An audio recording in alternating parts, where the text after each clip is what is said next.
Gut, also, was gibt's da noch? Wir sind da zurück vom Cola-Podcast, schauen uns wieder das Archiv an, wo wir noch ganz viele Storys haben aus der Vergangenheit, wie so ein bisschen als Zeitkapsel, wo wir uns jetzt anschauen können. Und vor 60 Wochen haben wir da geschrieben, Hip-Hop und auch andere Genres in der Schweiz fühlen sich so zerstreut an wie noch nie. Einer der Gründe, wieso man nicht vorwärts kommt in den Charts, ist die Mentalität. Ich share nur, wenn ich in dem jeweiligen Camp bin. Also ich share nur, wenn ich in dem jeweiligen Camp bin, genau. Die Künstler-Community sollte vielleicht anfangen, stärker überregional sich gegenseitig zu featuren und sharen. Wenn ein Schweizer Thema gewinnt, steigt die Wahrscheinlichkeit, dass mehr Schweizer Releases gewinnen. Was steckt so in dieser Aussage? Das ist wahrscheinlich zum ersten Mal gewesen, dass ich das dort so ein bisschen ansprechen konnte, bevor all der YouTube-Content noch gekommen ist. Das gilt natürlich nicht nur für Hip-Hop, aber dort merkt man es vor allem in diesem Genre. Das geht halt wie so in anderen Genres. Das mit der Zerstreuung ist vielleicht jetzt nicht mehr so. Nach 60 Wochen, sage ich jetzt mal, hat sich das schon verbessert, dass vielleicht all die individuellen Camps, nicht nur im Hip-Hop, ich rede jetzt von der ganzen Schweizer Musikkultur, dass sich vielleicht all die Camps ein bisschen besser, dass die vielleicht ein bisschen besser wissen, wer noch alles dort ist in den anderen Kantonen. Sagen wir jetzt einfach mal in der Deutschschweiz, weil dann gibt es schon einen Unterschied zwischen Deutschschweiz und Westschweiz, wo es noch nicht so eine riesen Brücke gibt irgendwie zwischen diesen zwei, und das müsste man auch mal, ist ja mal das Thema für eine andere Episode, dass man das ein bisschen mehr zusammenbringen kann irgendwann einmal. Aber wenn man jetzt zum Beispiel die Deutschschweiz anschaut, denke ich schon, dass es nicht mehr so krass zerstreut ist, weil das ist jetzt schon ein bisschen extrem gewesen, dass ich das damals, also das können wir fast schon meinen, ist ein bisschen zu crazy gewesen, die Aussage, dass es mega zerstreut ist. Ich würde sagen, es ist schon verbundener heutzutage, sage ich jetzt einmal.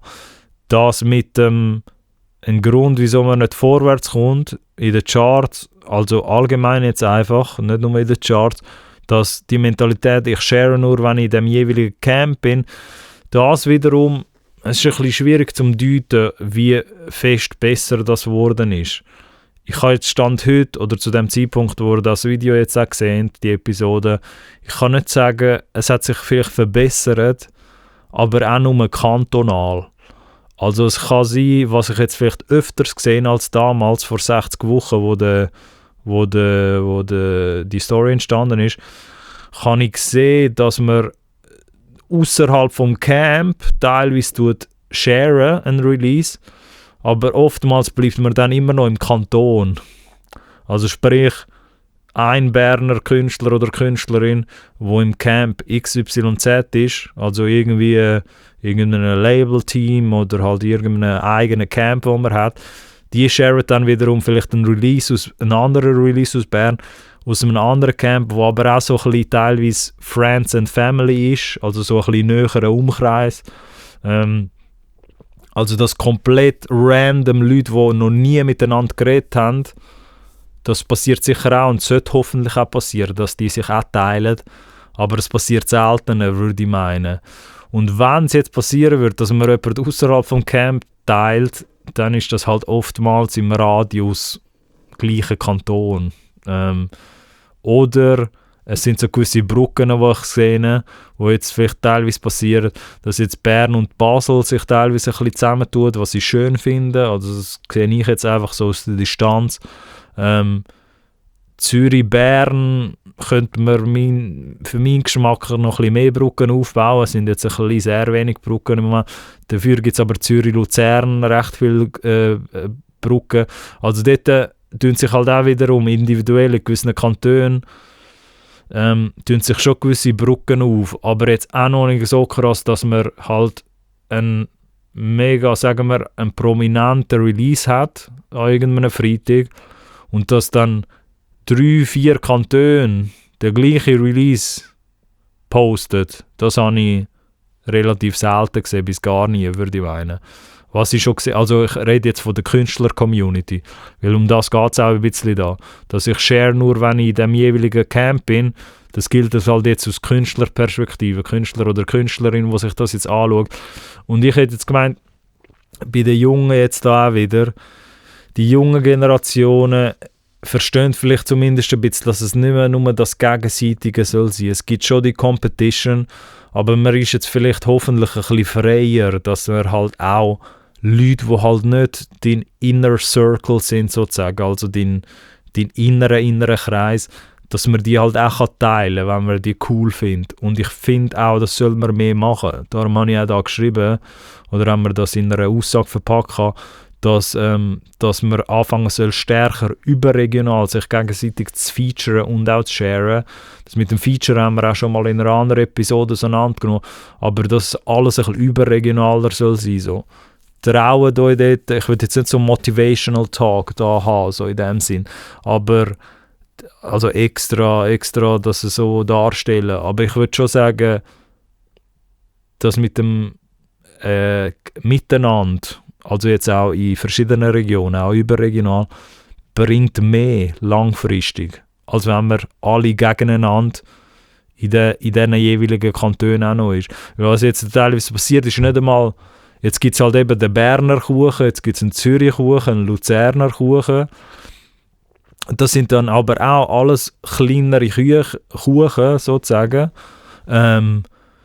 Und die arbeiten aber jetzt auch nicht wirklich miteinander, sondern auch alle eher gegeneinander. Und dann ist es plötzlich ein Problem, wenn jetzt ein Berner findet, okay, jetzt soll ich auch noch den Zürcher teilen, aber der teilt mich auch nicht zurück, wenn ich einen teilen tue, wenn ich einen sharen würde, jetzt aus Künstlerperspektive.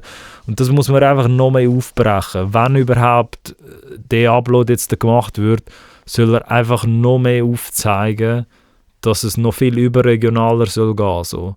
Dass wenn halt gewisse Releases rauskommen, dass man dort halt nicht immer nur nimmt, sozusagen, sondern auch zurückgibt und sich auch gegenseitig teilt.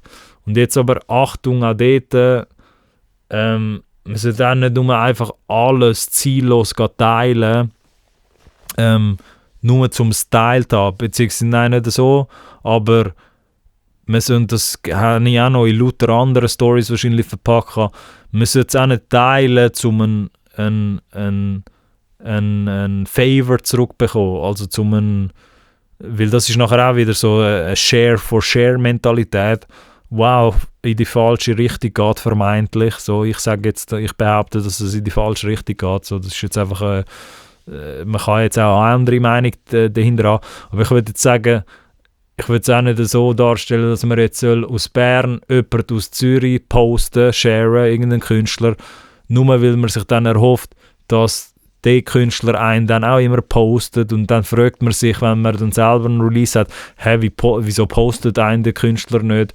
Weil man hat es ja 2 Monate davor auch schon gemacht. So, wenn man eine legitime Connection aufbauen in einen anderen Kanton, dann bitte macht das, würde ich sagen. Und feiert euch auch gegenseitig, wenn ihr den Content gut findet, wenn ihr die Songs auch gut findet. Aber baut das Konstrukt nicht auf, sage ich jetzt einmal, auf so eine Favor-Mentalität, also dass ihr immer nur Gefallen einfordern könnt. Also dass so, ihr macht jemand anderem einen Gefallen und dann, dass ihr dann in 3 Monaten einen Gefallen zurück könnt haben. Man kann schon das vorher abmachen, dann ist es etwas anderes. Wenn du sagst, hey, schau, easy, wir machen das Feature, dann ist es halt ein Business-Move. Wenn du sagst, hey, wir machen das Feature, dann komme ich aber auf dem nächsten Ding, tun wir Features traden. Oder wir tun von mir aus eben Feed-Posts traden. Dass man sich gegenseitig dort befüttern tut oder featuren tut. Das kann man alles machen mit Kollaborationen. Aber auch nicht, dass man halt forcieren will, dass man jetzt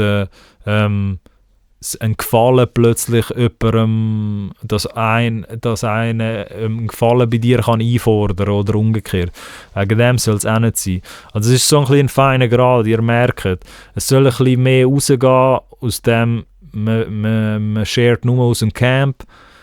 Das wird auch gemacht, kann aber noch ein bisschen mehr gemacht werden, habe ich das Gefühl, noch ein bisschen viel mehr so. Aber ich weiss auch nicht, zum fair sein, weiss ich nicht, ob das teilweise auch daran liegt, dass zum Beispiel gewisse Berner, die da jetzt zuschauen bei diesem Podcast, oder wiederum hat es gewisse Zürcher, dass die untereinander tatsächlich nicht so voneinander wissen, so auf kleinerem Level.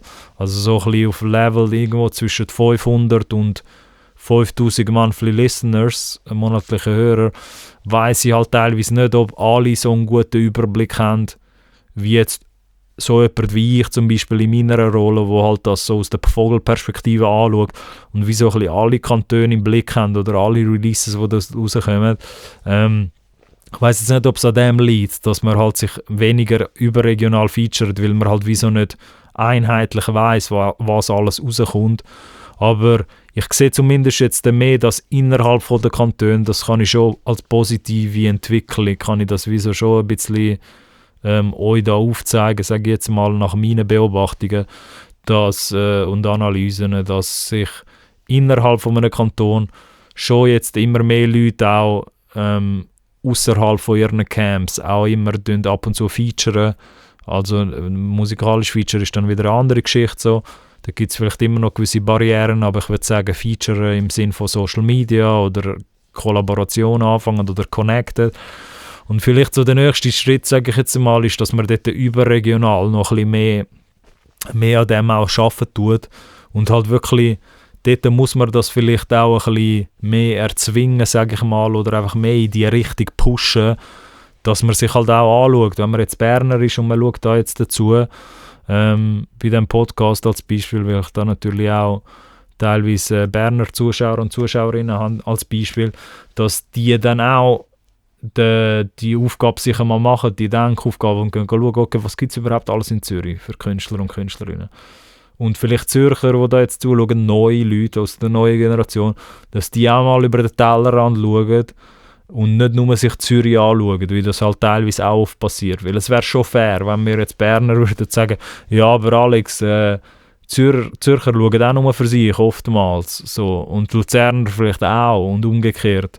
Und das mag schon so sein, aber man muss jetzt auch nicht immer auf die anderen Leute warten, dass man selber den zweiten Schritt macht. Man kann auch mal teilweise den ersten Schritt machen, wenn ihr versteht, was ich meine, und auf die Leute auch zugehen und wie so ein bisschen Initiative ergreifen. Von dem her, ja, ein bisschen mehr überregionaler kann man sicher dort denken, aber ich meine, wir sind dort auf einem guten Weg und ja, abschliessend würde ich das mit einer riesen Punchline enden. Zusammen sind wir stärker als gegeneinander. Macht das Sinn? Warte schon. Ja, genau. Gegenseitig, ja, genau. Zusammen sind wir stärker, würde ich damit sagen. Darum lieber tun wir euch zusammenschliessen teilweise, als separat voneinander arbeiten. Von dem her, bis zum nächsten Mal.